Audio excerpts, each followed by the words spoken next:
അമ്മയുടെ അടുക്കളയിലേക്ക് ഏവർക്കും സ്വാഗതം.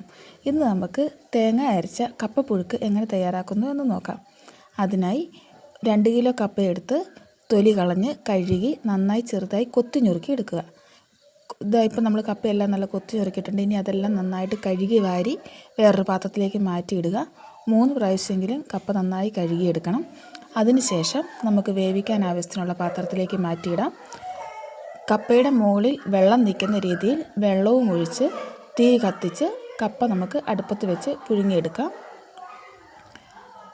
ആ സമയത്ത് നമുക്ക് ഒരു മുറി തേങ്ങയ്ക്കകത്തേക്ക് സവാള, പച്ചമുളക്, വെളുത്തുള്ളി എന്നിവയിട്ട് ചതച്ചെടുക്കുക.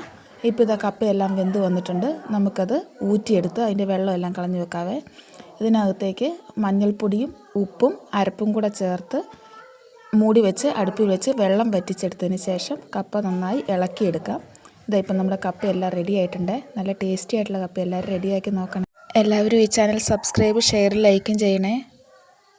Thanks for watching.